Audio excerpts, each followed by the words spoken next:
A very good morning to all my dear friends. I am Prashant Pavani. I hope you're doing good. Today is 20th November, Tuesday today. Everything in excess is opposed to nature, has been said by Hippocrates. He's talking about, quantity and quality. What do you understand from this statement? Do let me know in the comment section. With this, our pen drive and tablet courses are available for various different exams. They are designed by the best faculties of our country. You can go through the lectures as many times as you like. To check out our demo lectures, do visit StudyIQ.com. If you have any question or queries, feel free and give us a call on the numbers that you can see on your screen. Now, we have many important articles to go through. The first one that we are going to go through is this one, Maldivian Reprieve, one of the most important articles. The reason why it is most important is because Maldives is our neighboring country. When it comes to our foreign policy, right, we have this foreign policy that we will give top priority. The first priority is, of course, our neighbor, right? So neighborhood first is our, you can say, a foreign policy. Then Maldives is part of the SAARC group as well. When it comes to regional security, Maldives is a very important country for India because ISIS, when it comes to ISIS, right, if you go through the figures of people joining ISIS, and I'm talking about, that point of time when this ISIS was at its peak. So in terms of population, we know that Maldives is an island nation or an archipelago, so population is not going to be that high. But the thing is, number of people joining ISIS, right, was quite high in Maldives. And this sort of, ideology of Wahhabism and this sort of extremist theory or this ideology is a big threat for Indian Ocean as well as our country too. Because if a maximum, or you can say in terms of population, and if you go through the ratios and other things, and if we find this thing that maximum number of youngsters, or you can say highest number of youngsters joining ISIS, was the number one country was Maldives, then that is a matter of concern for our country too. Then you have this China factor, right? And when you have this, China purchasing or leasing your atolls or your islands in Indian Ocean. When I say yours, I'm talking about this Maldivian islands and atolls. And see, as I told you, Maldives is an archipelago. So for a country that is an island nation, the most important piece of thing or resource is the piece of land that they have. And if they are giving that piece of precious land to you for on a long-term lease, that means that top players, right, something is going wrong over there. Someone is getting huge amount of money who is at top. So all these things were going on in Maldives. Then it comes to trade and peace and other things, right? It is important that we have a proper relationship with Maldives. Now, Maldives is the only country where Prime Minister Narendra Modi has not visited in last 4.5 years, but things have changed, of course. So we have this new president in Maldives, Ibrahim Solih, and the transition of power, you can say this change of guard was reasonably smooth. It was not looking that smooth because from last 5 years, Maldives was run by a person who was, you can say, too much of, I would say, autocrat, and the power was centered, or it was there, at the top of this Maldivian government, and things were going wrong. There were protests, and there were so many things, right? Ex-presidents were not happy. The world was not happy. The world was unhappy. India was not happy with the ways things were going on in Maldives.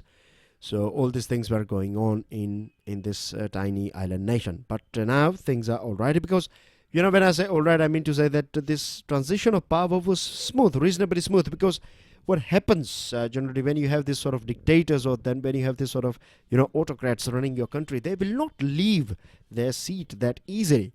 And this was witnessed as well, not in terms of violence, but this outgoing president, Mr. Yamin, filed a case in Supreme Court as well. He was claiming that elections were not free and fair. Now, it's a bit strange that a person who has been in government, his government was there, and he's saying that election is not free and fair. Then that means, it's a big excuse, we can say, because if opposition players are saying that election is not free and fair, then we can understand it, because they have limited powers. But when you are in government, and when you have your election commission and other people working for your government, then it becomes a bit unbelievable. But anyways, things are getting all right over there.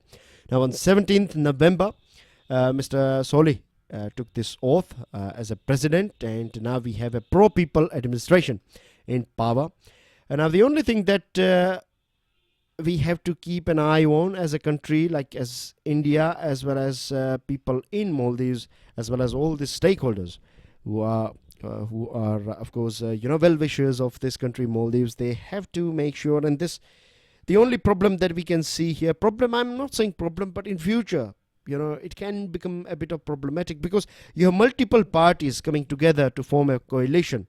So this Soli government came to power on the back of coalition. You have MDP, you have this Jamhuri party of business tycoon Qasim Ibrahim, and then you have this Nasheed's party, MDP. Then you have this party of, again, a former president, Gayoom. So all these various different players, big names, big players are coming together to form this coalition. And Mr. Soli is going to run the show. He's the main person. He's the president here.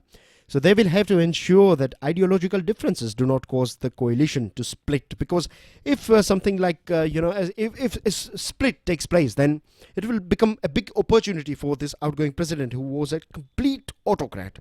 Now the thing is, the way things are going on in Sri Lanka, we know that in Sri Lanka, Rajapaksa used to rule this Sri Lanka for nearly 10 years. He was there. And he was again, misbehaving, and a bit of autocrat and pro-China and not anti-India and things like that were going on during his tenure. And when he was kicked out by the people of Sri Lanka, then we saw this coalition government coming in. And at present, we know that things are not going very well in Sri Lanka. This coalition government is in a state of divorce. So we don't want to see this sort of situation in Maldives. And this is, of course, up to all these big players. And Mr. Soli has to work like a glue to ensure that everyone is with each other. Now, Prime Minister Mr. Modi visited he was there in this inaugural ceremony, and he was, of course, treated very well. And Indian delegation was very well looked after and things like that. So this indicates that now relations are going to, right? It was here, now it is going to skyrocket. We can say that. So that's a good news. And India has always played a very important role in development of Maldives. We have been always there, for Maldives when they were facing these difficulties with drinking water. Their main power distillation plant was not working very well at that point of time. India provided drinking water in terms of in various different fields, right? In various different sectors. May it be disaster management, may it be this hospitality sector, education, healthcare. You find Indian people are working over there. When it comes to helicopters, medical visas, there are so many things that we do for Maldives. And of course, now this pro-people government will appreciate this contribution that is been provided by India. Now, what they can do is, this new government, they need to focus on, right, all these important players, they need to focus on strengthening Maldivian institutions. A couple of days ago, we were talking about this thing. Remember that people, they can come and go, but institutions are there forever. So they have to create this positive as well as vibrant, effective and efficient institution. That's the main thing that they have to do. Moving on to another item, Quota math. Now, this Quota math is about this Maratha community. It's about Maharashtra government's recent decision, cabinet decision of Maharashtra government, and it is about providing reservation in jobs and education to Maratha community. This is the latest decision taken by this Chief Minister Fadnavis, and his cabinet took this decision based on this SBCC report. SBCC stands for this State Backward Class Commission report, and it's a bit strange here because last previous three SBCC assessments have not placed Marathas under this category of socially and educationally backward community. But this latest SPCC report is saying that Marathas are socially as well as educationally backward community. Now, this is a little bit strange here. The other thing is strange in the sense because last three reports are saying something else and the latest report is saying something else. So this is another promise of reservation coming from government in terms of jobs and education for Maratha community kids as well as their boys and girls. But now the thing is, the question is it legal, when I say legal, or is it constitutionally valid? Because government, or this decision taken by this government is going to go through this critical judicial review will take place on this thing. Back in 2014 as well, Congress and NCP coalition government took this move, and they went ahead with this decision that 16% seats or reservation should be provided. But this 16% decision was breaching this 50% limit that was set up by Supreme Court. So if you cross 50%, then that's not going to be valid, and at present it's not possible for technically speaking, it's not possible to provide this sort of reservation. You have to cut down someone's name and then you can add someone's name. So this is not possible at present. So this decision, it looks like this decision of cabinet of Maharashtra government is going to be struck down by Bombay High Court. Now this is not just not coming just this sort of things we find in other states, like in Rajasthan, in Gujarat you have Patels, in Rajasthan you have Jats, in Haryana as well. In this Maharashtra we have this Marathas, and they are demanding this sort of reservation. So what is the main reason? Is it this caste card? That's what we are, it looks on surface level that it is casteism and other things, but in reality it is lack of employment opportunities, right, that are available out there in the market. You know that every month we have some 10 lakh youngsters entering job market, and we are not able to provide that many jobs to them. So naturally, when you have this sort of scenario, right, people will look for security for their life, and when it comes to security, stability, right, government jobs are secure and stable, and it's not coming from it's not a strength, right? It's a sort of, it's a weakness, I would say, because our HR policy when it comes to government jobs is one of the worst I have ever came across. Because even if you perform or not, right, the time when you join, right, that will matter, your age will matter, and rather than your performance. So still our government jobs are a bit outdated, and there are so many people out there, they want to join government jobs because they believe that they have to do nothing, right? So that's a very sick mentality, I would say, when youngsters are looking for those sort of jobs where they don't have to do anything, rather than taking it as a social service. Now, I'm not saying each and every person who is joining this government jobs are having this sort of negative attitude, no, but there are a few people out there, and I'm sure as you are preparing for competitive exams, you have came across so many people like that. They have this sort of attitude. Of course, it's going to be bad for our nation as well as for them as well, because in future things are going to change, right? Let's take example of bank job, right? There was a time when bank job was considered a bit of relaxed sort of job, right? But now you have to work extra hours and you have to perform, and there are so many schemes and so many things are going on in bank at present. So it's those days are gone. So in future as well, may it be police job or may it be administration or so many other things, you are going to find work is something that you have to accept it, right? And in future, I'm sure we are going to see a big change in this HR policy of government as well, because even if you perform or not, you cannot be removed. So this is something that is negative for the whole nation. It's waste of exchequer's money too.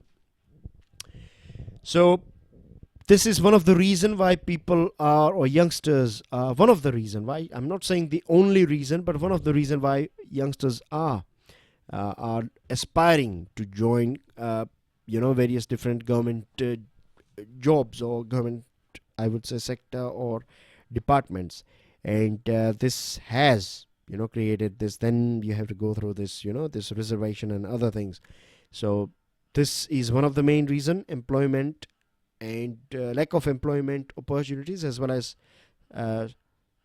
sluggish agrarian economy. These are a few things or core things that because of which we find this sort of demands in various different parts of our country. Now moving on to a very important article. It's about this. It's called a 21st century revolution.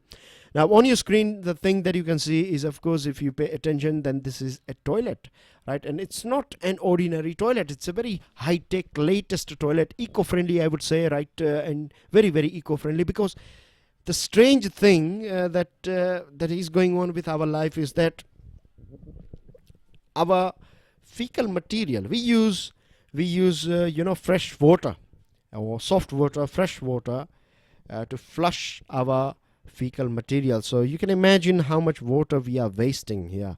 We have to, of course, look for some other you can say another way, or something different. And here on your screen you have something that is different. The reason why it is different is because, see, first of all, what it does is that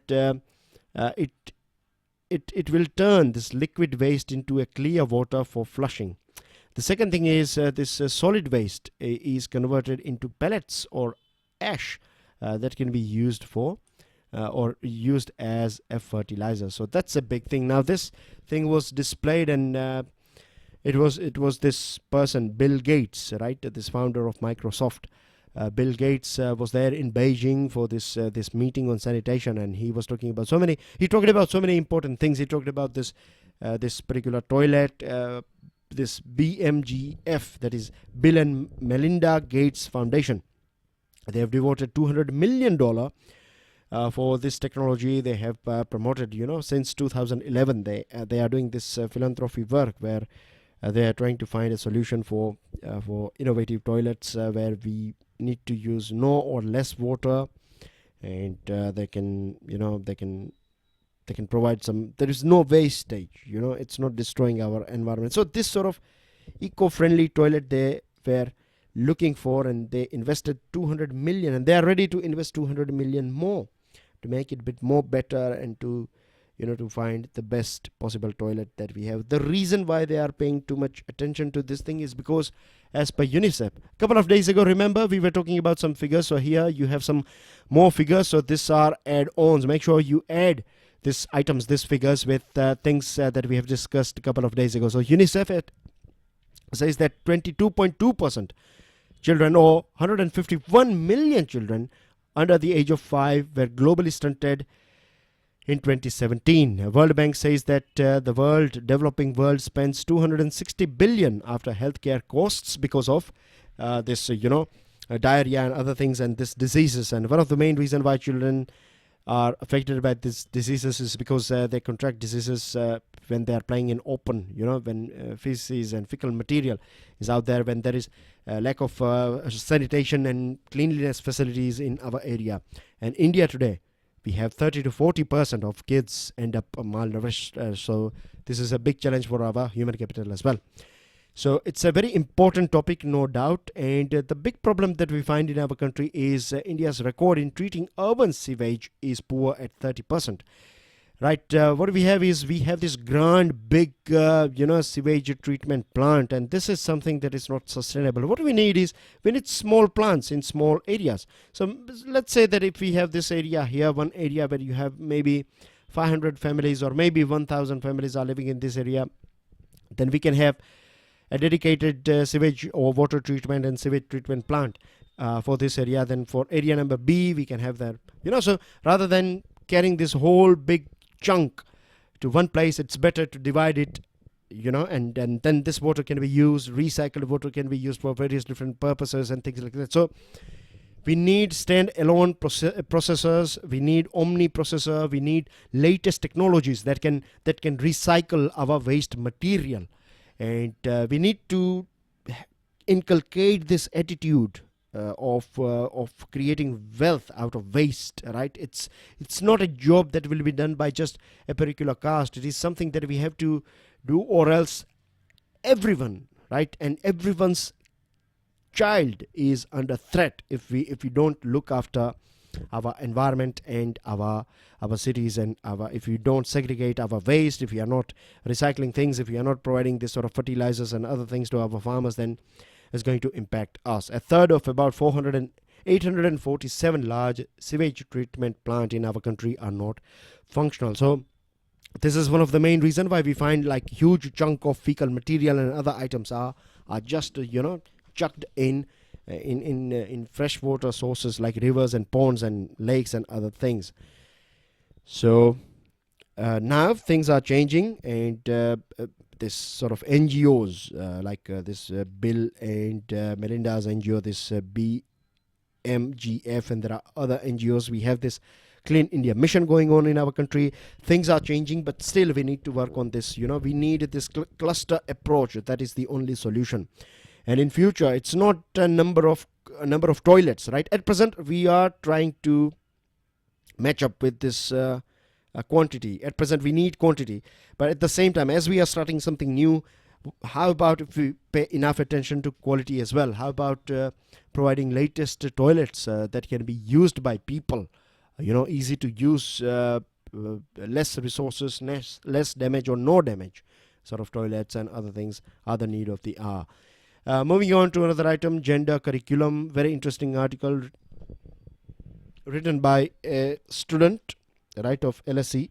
And here you have this, Me Too campaign was going on in our country. It was at its peak. At present, it's not that much trending, but still, it's a very important campaign, no doubt, because we saw so many ladies out there. Some of them have filed cases, some of them have talked about something or this sort of sexual harassment, and most of the time what we find is that it's the bosses, and it's basically sexism. It's not casual, it's systematic, because there are people out there who know that nothing will happen to them if they do things here and there, so they know that girls or ladies, they are not going to go out and shout out about the things that were done to them. So this has created this culture where there are few people out there who are misbehaving and misusing their position. So both sexual harassment and the kinds of responses from the accused lay bare a critical failure of our education system. The thing is, why we have this sort of people who are exploiting someone.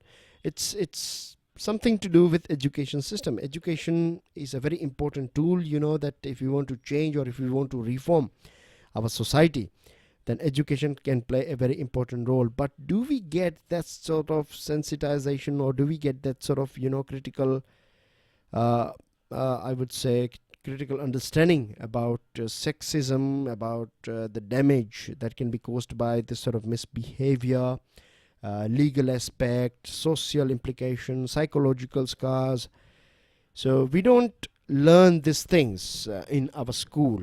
And the most disturbing thing is, of course, you will not find this thing in this article, but I would like to add here that I'm sure we all agree on this thing, that there was a time in our country where girls were not educated, right? They were not allowed they were not allowed this opportunity to educate themselves, because it was believed that they are going to marry anyway, and they have to look after families, so education is not important. At present, we know that education is very important thing, right, for both girls and boys. Now, at present, things have changed, right, quite drastically. Things have changed, and girls are educated now, right? Most of the girls are educated.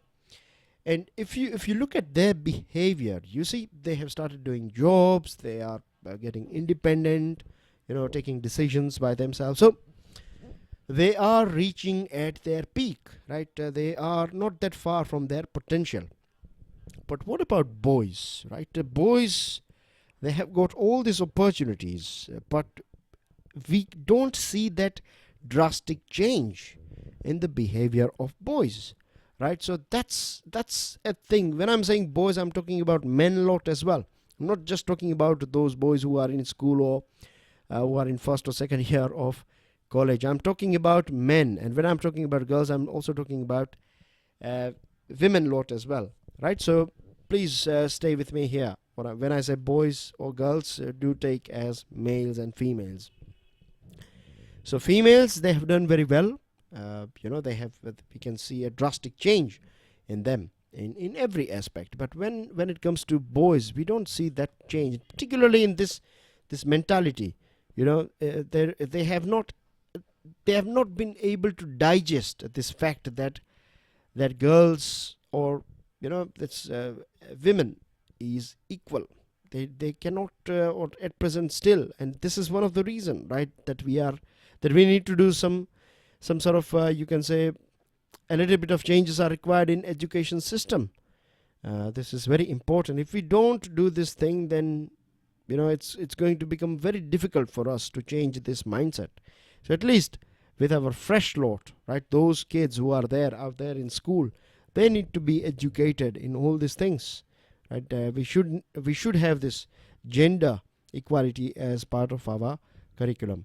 And then we need to do some sort of for adults, we need to have this police and community engagement, where you have NGOs and government departments coming together and talking about things and potentials and other things of girls and issues faced by them, and solutions and brainstorming, and this sort of events will play a very positive role in society.